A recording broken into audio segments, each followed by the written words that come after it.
लाल ग्रह पहली नज़र में कुछ परिचित सा लगता है, मानो उसमें हल्की सी स्वागत करती हुई झलक छिपी हो, जैसे वो किसी दिन इंसानों के कदमों को स्वीकार कर सकता हो। लेकिन सच्चाई इससे बिल्कुल अलग है, क्योंकि मंगल कभी भी वास्तव में एक दयालु या सुरक्षित गंतव्य नहीं रहा। वो केवल इतना भर है कि सौरमंडल के बाकी विकल्पों की तुलना में थोड़ा कम निर्दयी दिखाई देता है।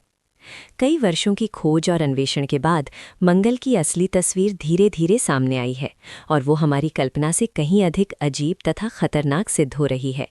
हाल की एक खोज ने तो ये तक संकेत दिया है कि ये ग्रह अपने आप एक प्रकार की सूक्ष्म बिजली पैदा कर सकता है, जो भविष्य में मानव अभियानों के लिए जोखिम की एक नई परत जोड़ देती है। ये सुनने में लगभग असंभव लगता है, क्योंकि जिस दुनिया के पास घना वायुमंडल नहीं, जहाँ बारिश नहीं होती और जहाँ पृथ्वी जैसे तूफान नहीं उठते, वहाँ बिजली कड़कना संभव ही नहीं होना चाहिए। तो आखिर वहाँ वास्तव में हो क्या रहा है, और भविष्य में मनुष्यों को किन अप्रत्याशित खतरों का सामना करना पड़ सकता है? नवीनतम शोध और खोजों को जोड़कर जब हम पूरी तस्वीर देखते हैं, तो मंगल हमें कहीं अधिक जटिल और सावधानी से समझे जाने योग्य संसार के रूप में दिखाई देता है। ऊपरी तौर पर देखने पर मंगल पूरी तरह अपरिचित दुनिया जैसा नहीं लगता, बल्कि वो पृथ्वी के एक अधूरे संस्करण की तरह प्रतीत होता है। छोटा, अधिक ठंडा और अधिक उजाड़, फिर भी कई मायनों में समान संरचनाओं से बना हुआ। इसका व्यास पृथ्वी के लगभग आधे के बराबर है, लेकिन इसकी सतह पर ऐसी अनेक भूआकृतियां हैं जिन्हें हम आसानी से पहचान सकते हैं। धरती को चीरती लंबी घाटियां, आकाश को छूते विशाल ज्वालामुखी, दूर तक फैले समतल मैदान और ध्रुवों पर जमी चमकदार बर्फ की टोपियां, जो मौसम के साथ सिकुड़ती फैलती रहती हैं। मंगल पर गुरुत्वाकर्षण पृथ्वी की तुलना में काफ़ी कमज़ोर है, केवल लगभग 38%, जिसका अर्थ है कि वहाँ मनुष्य अधिक आसानी से चल सकते हैं और ऊंचा उछल सकते हैं। ये ग्रह सूर्य से अधिक दूर स्थित है, इसलिए समग्र रूप से अधिक ठंडा है। फिर भी सूर्य का प्रकाश इसकी सतह तक पर्याप्त मात्रा में पहुँचता है, और समय की लय भी कुछ जानी पहचानी सी लगती है। मंगल का एक दिन लगभग 25 घंटे से थोड़ा कम लंबा होता है, यानी पृथ्वी के दिन से बस थोड़ा ही बड़ा। इसकी धुरी का झुकाव भी पृथ्वी के समान है, जिसके कारण वहाँ स्पष्ट ऋतुएं बनती हैं, तापमान में बदलाव आता है और ध्रुवीय बर्फ समय समय पर खिसकती रहती है। शुरुआत में ये सभी बातें मंगल को आश्चर्यजनक रूप से पृथ्वी जैसा दिखाती हैं, लगभग समान लंबाई का दिन, ऋतुओं का चक्र और ध्रुवीय बर्फ। लेकिन ये परिचित सा एहसास तब टूटने लगता है जब हम इस ग्रह की आंतरिक प्रकृति और उसके काम करने के तरीके को गहराई से समझते हैं। कम गुरुत्वाकर्षण, जो पहली नज़र में एक लाभ जैसा लगता है, वास्तव में यही कारण है कि मंगल एक घना वायुमंडल संभाल कर नहीं रख सका। अरबों वर्षों में उसका अधिकांश वायुमंडल अंतरिक्ष में विलीन हो गया। पीछे केवल एक पतली परत बची, जो ना तो पर्याप्त गर्मी रोक पाती है और ना ही सतह को खतरनाक अंतरिक्षीय विकिरण से बचा पाती है। सूर्य से अधिक दूरी भी उसकी ठंड को बढ़ाती है, लेकिन इससे भी महत्वपूर्ण कारण उसका छोटा आकार है। छोटे होने के कारण मंगल ने अपने आंतरिक ताप का बड़ा हिस्सा बहुत पहले ही खो दिया। पर्याप्त भीतरी ऊर्जा न होने से ये ग्रह पृथ्वी की तरह दीर्घकालिक भूगर्भीय गतिविधियां, जैसे विवर्तनिक प्लेटों की हलचल जारी नहीं रख सका। आज मंगल कुछ बाहरी पहलुओं में भले पृथ्वी जैसा दिखे, लेकिन उसके भीतर की गतिशीलता और उसकी जलवायु व्यवस्था पूरी तरह भिन्न है। मंगल का रंग भी उसकी अलग कहानी सुनाता है। ये ग्रह अपने लाल रंग के लिए प्रसिद्ध है, और ये बात सही भी है, पर पूरी सच्चाई इससे कहीं अधिक विस्तृत है। मंगल की चट्टानों में लोहे की मात्रा अधिक है, ठीक वैसे ही जैसे पृथ्वी की कई चट्टानों में होती है। समय के साथ ये लोहा ऑक्सीजन के साथ प्रतिक्रिया करके आयरन ऑक्साइड में बदल गया, जिसे हम साधारण भाषा में जंग कहते हैं।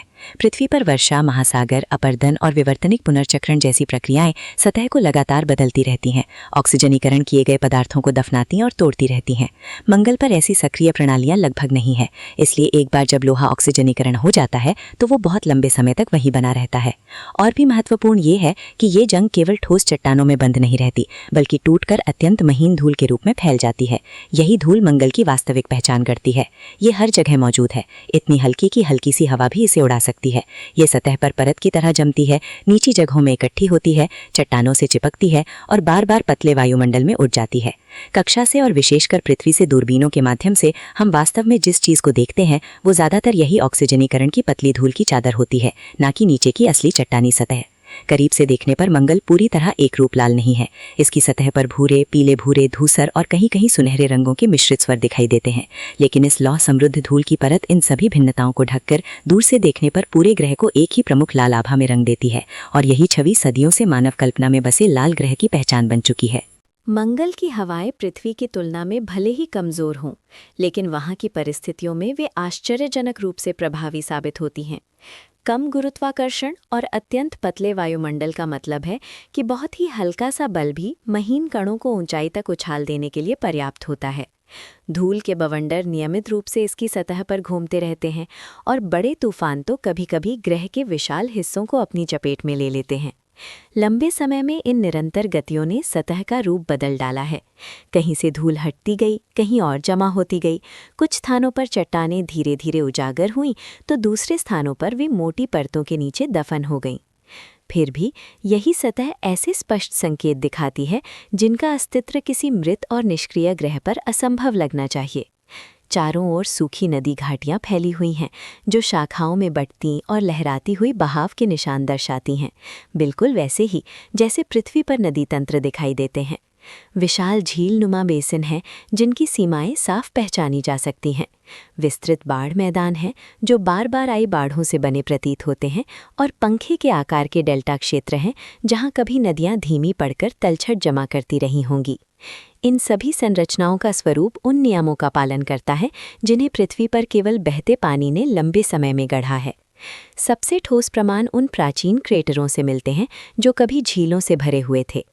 इन बेसिनों के भीतर वैज्ञानिकों ने ऐसे स्पष्ट संकेत देखे हैं कि पानी नदियों जैसे मार्गों से भीतर आया और बाहर निकला, जो इस बात की ओर इशारा करता है कि ये झीलें क्षणिक नहीं बल्कि लंबे समय तक स्थिर रहीं। कुछ स्थानों पर तलछट परत दर परत जमी हुई दिखाई देती है, और ऐसी संरचना तभी बन सकती है जब पानी बार बार लौटता रहा हो। ये परिदृश्य किसी एक विनाशकारी बाढ़ की धारणा को खारिज करता है और इसके बजाय ऐसे जलवायु की ओर संकेत करता है जहां तरल पानी पर्याप्त लंबे समय तक मौजूद रहा ताकि धीरे धीरे पूरे भूदृश्य को आकार दे सके। और भी बड़े पैमाने पर मंगल के उत्तरी गोलार्ध के कुछ हिस्से कभी एक विशाल महासागर से ढके रहे हो सकते हैं। वहाँ की भूमि ग्रह के बाकी भागों की तुलना में अधिक नीची और समतल है, और सतह के नीचे दबी हुई तलछटी परतें पृथ्वी के तटीय इलाकों में पाई जाने वाली परतों से मिलती जुलती हैं। ये संरचनाएं धूल और तलछट के नीचे छिपी रहीं, जिसने सतही आकृतियों के मिट जाने के बहुत बाद तक इन्हें क्षरण से बचाए रखा। उत्तरी महासागर का विचार दशकों से बहस का विषय रहा है, लेकिन हाल की उपसतही मापों ने इस संभावना को और मजबूती दी है। यदि ऐसा महासागर वास्तव में अस्तित्व में था, तो उसने ग्रह के एक बड़े हिस्से को ढक लिया होगा। अब प्रश्न ये है कि उस जलमयी दुनिया का अंत कैसे हुआ। इसका उत्तर इस तथ्य में छिपा है कि मंगल पृथ्वी से छोटा है, और जैसा कि पहले उल्लेख किया गया, छोटे ग्रह अपनी आंतरिक ऊष्मा अधिक तेजी से खो देते हैं। अपने इतिहास के शुरुआती दौर में मंगल का भीतरी भाग गर्म और सक्रिय था, और उसी ने एक वैश्विक चुंबकीय क्षेत्र उत्पन्न किया था, ठीक वैसे ही जैसे आज पृथ्वी के पास है। ये क्षेत्र एक सुरक्षात्मक ढाल की तरह काम करता था, सूर्य से आने वाले आवेशित कणों को मोड़ देता था। लेकिन जैसे जैसे मंगल ठंडा होता गया, वह ऊष्मीय इंजन कमजोर पड़ता गया और अंततः उसका चुंबकीय क्षेत्र ढह गया।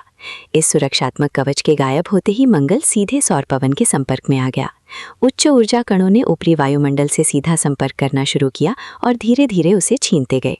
हल्की गैसें पहले भागीं, लेकिन समय के साथ भारी गैसें भी कम होती चली गईं। जैसे जैसे वायुमंडल पतला होता गया, सतह का तापमान गिरता गया और तरल पानी स्थिर रूप से मौजूद नहीं रह सका। नदियां सूख गईं, झीलें लुप्त हो गईं और पानी या तो ध्रुवीय क्षेत्रों में तथा भूमिगत परतों में जम गया या फिर अंतरिक्ष में विलीन हो गया। एक बार जब वायुमंडल एक महत्वपूर्ण सीमा से नीचे गिर गया, तो मंगल के लिए वापसी का कोई रास्ता नहीं बचा। वह एक ऐसे बिंदु को पार कर चुका था जहां से लौटना संभव नहीं था, और एक संभावित जल समर्थ दुनिया से बदलकर वह ठंडी, शुष्क और शत्रुतापूर्ण दुनिया बन गया जिसे हम आज देखते हैं। और यही कहानी का वो हिस्सा आता है जो सबसे अधिक विचारोत्तेजक है, क्योंकि मंगल ने ठीक वही चीज़ें खो दी जो जीवन के लिए आवश्यक मानी जाती हैं। यही कारण है कि सबसे महत्वपूर्ण प्रश्न ये बन जाता है कि क्या वहाँ कभी जीवन मौजूद था। अपने शुरुआती इतिहास में मंगल ने उन कई परिस्थितियों को पूरा किया जिन्हें हम एक रहने योग्य दुनिया से जोड़ते हैं: सतह पर तरल पानी, उपलब्ध ऊर्जा स्रोत और जीवन के बुनियादी रासायनिक घटक। यदि वहाँ जीवन ने कभी जन्म लिया भी हो, तो वह संभवतः बहुत सरल और सूक्ष्म रहा होगा, ठीक वैसा ही जैसा सूक्ष्मजीवी जीवन अरबों वर्षों तक पृथ्वी पर प्रमुख रूप से मौजूद रहा। आज का मंगल अत्यंत कठोर और खुला हुआ संसार है, जहां वायुमंडल बेहद पतला है और कोई वैश्विक चुंबकीय क्षेत्र मौजूद नहीं। इसकी सतह लगातार अंतरिक्षीय विकिरण की मार झेलती रहती है, जिससे वहां दीर्घकाल तक जीवन का टिके रहना अत्यंत कठिन हो जाता है। फिर भी सतह के नीचे हालात काफ़ी बदल जाते हैं। भूमिगत वातावरण अधिक स्थिर तापमान प्रदान करता है, विकिरण से स्वाभाविक सुरक्षा देता है और उन प्राचीन अपेक्षाकृत अनुकूल परिस्थितियों के निशानों को संरक्षित रखने की क्षमता रखता है जो कभी वहां मौजूद रही होंगी। इसी कारण वैज्ञानिक खुली सतह की बजाय तलछटी चट्टानों और दबी हुई परतों पर अधिक ध्यान केंद्रित करते हैं। ये पदार्थ पानी की उपस्थिति में बनते हैं और अरबों वर्षों तक रासायनिक संकेतों को सुरक्षित बंद रख सकते हैं। यदि मंगल पर कभी जीवन अस्तित्व में था, तो ऐसे संरक्षित वातावरण ही वे स्थान हैं जहां उसके छोड़े गए प्रमाण मिलने की सबसे अधिक संभावना है। एक और रोचक संकेत मीथेन गैस से जुड़ा है। मंगल के वायुमंडल में मीथेन की थोड़ी और असमान मात्रा पाई गई है, जो समय के साथ प्रकट होती और फिर गायब हो जाती है। पृथ्वी पर मीथेन का निर्माण जीवित जीवों द्वारा भी हो सकता है, लेकिन ये शुद्ध भूगर्भीय प्रक्रियाओं से भी बन सकती है। मंगल पर इसके माप अभी पूरी तरह एक जैसे नहीं हैं और इसका व्यवहार अब भी एक पहेली बना हुआ है। अब जबकि पानी और सुरक्षात्मक आवरण लगभग समाप्त हो चुके हैं, शेष प्राकृतिक शक्तियां बिना किसी रोक टोक के काम कर रही हैं। परिणाम स्वरूप मंगल केवल कठोर ही नहीं रहा, बल्कि उसने ऐसी संरचनाओं को जन्म लेने दिया है जो अन्यत्र शायद ही बन पाती। उदाहरण के लिए ओलिम्पस मॉन्स को लें। ये सौर मंडल का सबसे विशाल ज्वालामुखी है, जिसकी ऊंचाई माउंट एवरेस्ट से लगभग 3 गुना है और जिसका फैलाव इतना विशाल है कि उसके शिखर को आधार से देखने पर वो ग्रह की वक्रता के पीछे छिप जाता है। इसका ये असाधारण आकार संयोग नहीं है। पृथ्वी पर विवर्तनिक प्लेटों की गति ज्वालामुखीय हॉटस्पॉट्स को खिसका देती है, जिससे एक ही स्थान पर लंबे समय तक विस्फोट जारी नहीं रह पाते और छोटे छोटे ज्वालामुखीय श्रृंखलाएं बनती हैं।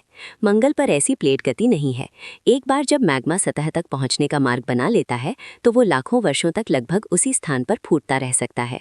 कम गुरुत्वाकर्षण इस प्रभाव को और बढ़ा देता है, क्योंकि बढ़ते पर्वत पर कम दबाव पड़ता है और ओलिम्पस मॉन्स को लगभग अविश्वसनीय पैमाने तक ऊंचा उठने देता है। इसी तरह नाटकीय लेकिन अलग शक्तियों से आकार लिया हुआ वैलिस मैरिनेरिस का विशाल कैनियन तंत्र है। ये गहरी दरारों और घाटियों का जाल हजारों किलोमीटर तक फैला हुआ है और पृथ्वी की किसी भी घाटी से कहीं अधिक गहरा है। इसका निर्माण ग्रैंड कैनियन की तरह बहते पानी से नहीं हुआ, बल्कि तब शुरू हुआ जब मंगल की पपड़ी पर खिंचाव पड़ा। पास के विशाल ज्वालामुखीय क्षेत्रों के भार ने सतह पर दबाव डाला, जिससे वो फटने और धंसने लगी। समय के साथ भूस्खलन और हल्के अपरदन ने इन दरारों को चौड़ा किया, लेकिन ये पूरी घाटी प्रणाली मूल रूप से एक विवर्तनिक घाव है, जो उस ग्रह का प्रमाण है जिसने जबरदस्त आंतरिक तनाव झेला। मंगल की कठोरता केवल उसकी भूमि तक सीमित नहीं, बल्कि उसके वायुमंडल और मौसम में भी उतनी ही स्पष्ट है, और यही वो क्षेत्र है जहां ये ग्रह अपने दिखावे से कहीं अधिक कठिन निवास योग्य बन जाता है। मंगल का वायुमंडल इतना पतला है कि उसकी सतह पर खड़े होने का अनुभव लगभग निर्वात में होने जैसा होगा। वहां का वायुदाब पृथ्वी के वायुदाब के 1% से भी कम है, जो लगभग कोई सुरक्षा प्रदान नहीं करता। फिर भी इस कमजोर वायुमंडल के बावजूद मंगल ऐसे धूल भरे तूफान पैदा कर सकता है जो पूरे ग्रह को ढक लें। जैसे ही धूल हवा में उठती है, वो ग्रह के व्यवहार को बदलने लगती है। धूल सूर्य के प्रकाश को अवशोषित कर वायुमंडल को गर्म करती है, जिससे पवन पैटर्न बदलते हैं और अधिक धूल ऊपर उठती है।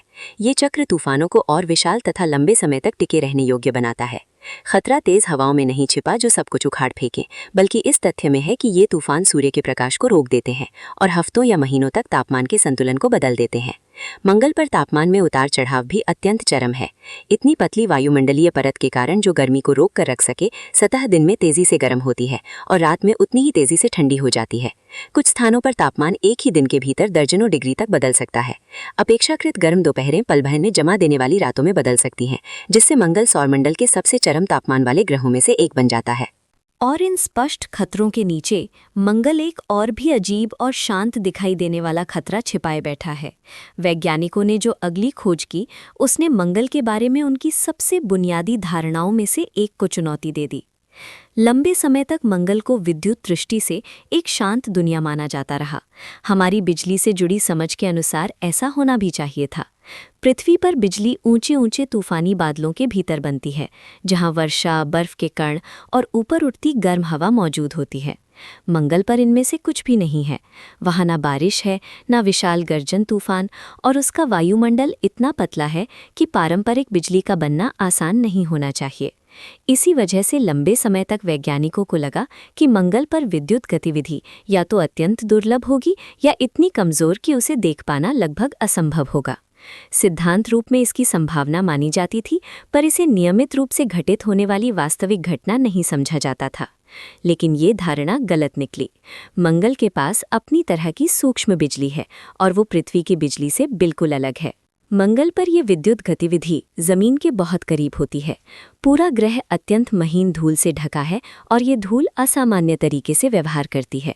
जब धूल के कण आपस में टकराते और रगड़ खाते हैं तो वे विद्युत आवेश जमा कर सकते हैं। धूल के बवंडर इसके लिए आदर्श परिस्थितियां प्रदान करते हैं।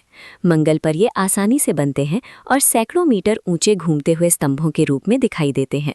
इनके भीतर कण लगातार टकराते रहते हैं। जैसे जैसे आवेश जमा होता है, अंततः उसे निकलने का रास्ता चाहिए होता है, और जब वो निकलता है तो वो किसी चमकदार आकाशीय बिजली जैसा नहीं दिखता।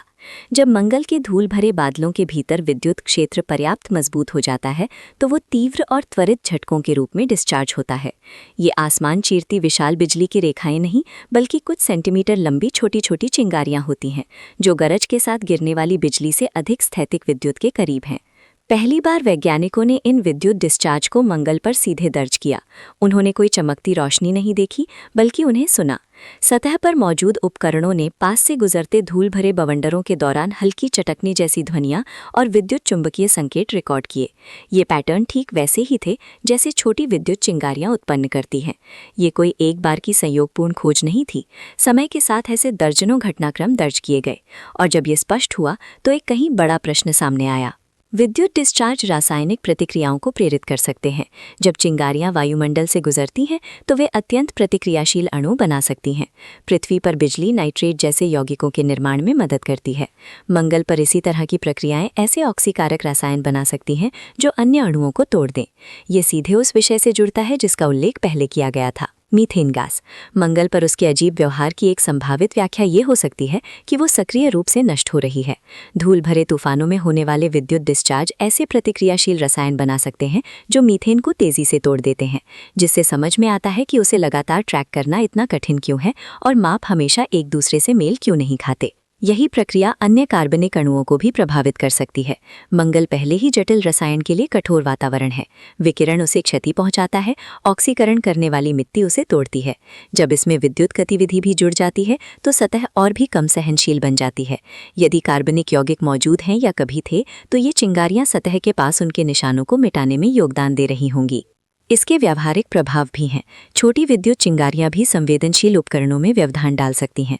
जो यंत्र ठंड और धूल के लिए बनाए जाते हैं, उन्हें स्थैतिक विद्युत के जमाव, विद्युत क्षेत्रों और बार बार होने वाले चिंगारी डिस्चार्ज को भी सहना पड़ता है। रोबोटिक मिशनों के लिए ये एक तकनीकी चुनौती है। मनुष्यों के लिए ये एक और पर्यावरणीय खतरा है जो पहले से मौजूद खतरों के ऊपर जुड़ जाता है। ये इतना नाटकीय नहीं कि तुरंत जान ले, लेकिन इतना लगातार है कि चिंता का विषय बन जाता है। जिन धूल भरे बवंडरों को कभी लगभग हानिकारक घूमती हवाएं समझा जाता था, वे अब चलती फिरती विद्युत जनरेटर मशीनों जैसे लगने लगे हैं। वे सतह को रगड़ते हैं, धूल को पुनर्व्यवस्थित करते हैं, और अब हम जानते हैं कि वे चलते चलते चिंगारियां भी पैदा कर सकते हैं। यदि मनुष्य कभी मंगल ग्रह की सतह पर कदम रखेगा तो वो उसकी बाहरी सुंदर छवि से कहीं अधिक कठोर और निर्मम वास्तविकता का सामना करेगा। लेकिन यदि मंगल इतना प्रतिकूल है तो स्वाभाविक प्रश्न उठता है कि हम बार बार उसी की ओर लौटने की योजना क्यों बनाते हैं। इसका कारण ये नहीं कि मंगल अच्छा है, बल्कि ये है कि उपलब्ध सभी विकल्पों में वो सबसे कम बुरा विकल्प है। चंद्रमा हमसे अधिक निकट है, लेकिन कई महत्वपूर्ण पहलुओं में वो मंगल से भी अधिक कठोर सिद्ध होता है। वहाँ का गुरुत्वाकर्षण बहुत कम है, जो लंबे समय में मानव स्वास्थ्य के लिए गंभीर जोखिम पैदा कर सकता है। उसका दिन रात चक्र भी अत्यंत असामान्य है। कई सप्ताह लगातार सूर्य का प्रकाश, फिर कई सप्ताह गहरा अंधकार। इसके अतिरिक्त वहाँ ऐसे संसाधन अपेक्षाकृत कम दिखाई देते हैं जिन्हें बड़े पैमाने पर उपयोग में लाया जा सके। इसके विपरीत मंगल पर एक दिन लगभग पृथ्वी जैसा है। गुरुत्वाकर्षण कम अवश्य है, पर अत्यधिक नहीं, और वातावरण शत्रुतापूर्ण होने के बावजूद कम से कम ऐसा है जिसके विरुद्ध योजनाबद्ध तरीके से मुकाबला किया जा सकता है। मंगल के पास वो भी है जो चंद्रमा पर लगभग नहीं के बराबर है। पूरे ग्रह में फैले उपयोगी संसाधन। जल बर्फ केवल ध्रुवों पर ही नहीं बल्कि मध्यम अक्षांशों में भी मौजूद है, और संभव है कि वो इतनी गहराई पर हो जिसे तकनीक की सहायता से प्राप्त किया जा सके। पानी केवल पीने के लिए नहीं, बल्कि उसे ऑक्सीजन और हाइड्रोजन में विभाजित किया जा सकता है, यानी सांस लेने की हवा और रॉकेट ईंधन दोनों। मंगल का वायुमंडल कार्बन डाइऑक्साइड से भरपूर है, जिसे संसाधित किया जा सकता है। इसी कारण सैद्धांतिक रूप से मंगल एक बेहतर विकल्प माना जाता है। वो दूर है, खतरनाक है और बिल्कुल भी उदार नहीं। फिर भी वो आत्मनिर्भरता की दिशा में एक ऐसा मार्ग खोलता है जिसकी तुलना चंद्रमा से करना कठिन है। हालांकि दूरी हर चीज को बदल देती है। मंगल इतना दूर है कि वहां पहुंचते ही एक गहरी एकाकीपन की स्थिति बन जाती है। वहां की यात्रा में कई महीने लगते हैं और एक बार पहुंच जाने के बाद सहायता तुरंत नहीं आ सकती। संचार में विलंब का अर्थ है कि पृथ्वी से होने वाली बातचीत वास्तविक समय में नहीं बल्कि कई मिनट की देरी से होती है। यदि कोई समस्या उत्पन्न हो जाए तो अंतरिक्ष यात्री तत्काल निर्देशों या शीघ्र बचाव पर निर्भर नहीं रह सकते। हर निर्णय वहीं उसी क्षण लेना पड़ता है और बैकअप सहायता सीमित होती है। ये एकाकीपन मंगल को चुनने की कीमत का हिस्सा है। यहाँ तक कि सतह पर सुरक्षित उतरना भी अपने आप में एक बड़ी चुनौती है। मंगल पर उतरना अंतरिक्ष अभियानों के सबसे कठिन कार्यों में से एक है। समस्या उसके वायुमंडल में छिपी है। वो इतना घना है कि प्रवेश के दौरान अंतरिक्ष यान भीषण गर्मी का सामना करता है, लेकिन इतना पतला भी है कि वो यान की गति को पूरी तरह धीमा नहीं कर पाता। पैराशूट मदद करते हैं, पर केवल एक सीमा तक। अंततः रॉकेट इंजन आवश्यक हो जाते हैं और उन्हें बिल्कुल सही समय पर प्रज्वलित होना पड़ता है। ये सब कुछ ही मिनटों में स्वचालित रूप से होता है, जहाँ मानवीय हस्तक्षेप का कोई अवसर नहीं होता। यही कारण है कि अनेक मिशन असफल हो चुके हैं। छोटी छोटी त्रुटियां तेजी से जुड़ती जाती हैं और मंगल उन्हें क्षमा नहीं करता। हर लैंडिंग के लिए अत्यंत सावधानी से तैयार की गई प्रणाली का उपयोग किया जाता है और इसके बावजूद सफलता की गारंटी कभी नहीं होती। मंगल पहुंच के दायरे में अवश्य है, पर उसे छू पाना असाधारण रूप से कठिन है। फिर भी जब सब कुछ सही ढंग से काम करता है तो उसका प्रतिफल अत्यंत महत्वपूर्ण होता है। अब हम जानते हैं कि मशीनें मंगल के वायुमंडल से सीधे ऑक्सीजन निकाल सकती हैं। ये एक बड़ी उपलब्धि है, लेकिन इससे मंगल सुरक्षित नहीं हो जाता। ये ना तो विकिरण की समस्या हल करता है, ना अत्यधिक ठंड, ना धूल भरी आंधियां और ना ही एकाकीपन। ये केवल उन चीज़ों की मात्रा कम करता है जिन्हें हमें पृथ्वी से साथ ले जाना पड़ता है। ये भविष्य के मिशनों को अधिक व्यावहारिक बनाता है, आसान नहीं। यही व्यावहारिकता उस विचार से जुड़ी है जिसे अक्सर टेराफॉर्मिंग कहा जाता है, मंगल को दूसरी पृथ्वी में बदलना। ये विचार लोकप्रिय अवश्य है, पर गहराई से जांचने पर बिखर जाता है। टेराफॉर्मिंग के लिए वायुमंडल को घना बनाना, ग्रह को गर्म करना और लंबे समय तक उसे स्थिर बनाए रखना आवश्यक होगा। मंगल पर इतना सुलभ कार्बन डाइऑक्साइड मौजूद ही नहीं है कि ये संभव हो सके।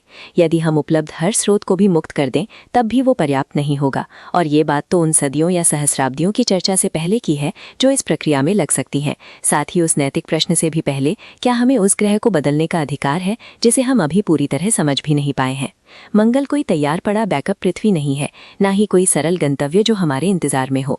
रहने योग्य होने की क्षमता संतुलन, सुरक्षा और समय पर निर्भर करती है, केवल सूर्य से दूरी पर नहीं। जितना अधिक हम मंगल के बारे में सीखते हैं, उतना ही स्पष्ट होता जाता है कि किसी दूसरी दुनिया पर जीवित रहना हमारी कल्पना से कहीं अधिक कठिन है और उस अस्तित्व को बनाए रखना हमारी अपेक्षा से कहीं अधिक नाजुक।